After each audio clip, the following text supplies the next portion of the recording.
Adaptive assessments of intellectual disabilities. The purpose of an adaptive behavior assessment. Adaptive behavior assessment aims at assessing the emotional and social maturity of a child in comparison to his/her peers, along with practical life skills. The evaluation is done with the purpose of determining whether a person demonstrates sufficient capacity to function independently, adhering to the culturally established standards in society. The adaptive behaviors and considerations. Virginia Department of Education defines 3 types of adaptive behaviors to take into account: conceptual skills, social skills, practical skills, the details of which will be discussed later in the assignment.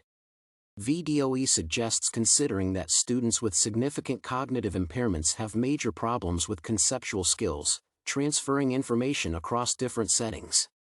To talk about serious impairment, the result on the standardized adaptive behavior scales should be at least 3 standard deviations below the mean. Adaptive assessments.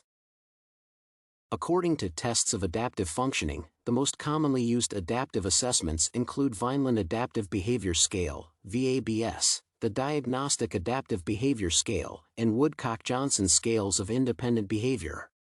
First, VABS measures social skills of individuals, aged 0 to 19, by asking their primary caregivers or other people familiar to fill in a questionnaire, assessing communication, socialization, motor skills, and daily living skills.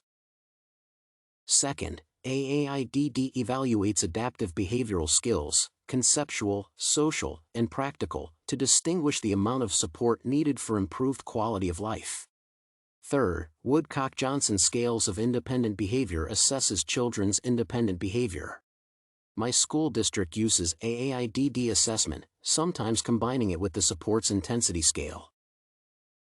Types of skills. Adaptive assessments evaluate the so-called life skills, falling under the 3 categories: conceptual, social, and practical. As defined in adaptive behavior, life skills, conceptual skills involve reading, computation, communication, and management of finances and time. Social skills may be referred to adhering to social norms and customs, obeying laws, and understanding motivations of other people. Practical life skills are defined by the scope of daily activities: feeding, dressing, navigating, bathing, and others. Adaptive behavior, life skills. Substantial limitations in one of the fields lead to the low adaptive behavior. The DSM-5. The DSM-5 diagnosis of intellectual impairments requires the 3 following criteria to be satisfied: deficits in intellectual functioning, deficits in adaptive functioning, problems occurring during the developmental period. All 3 aforementioned criteria should be met for the formal diagnosis.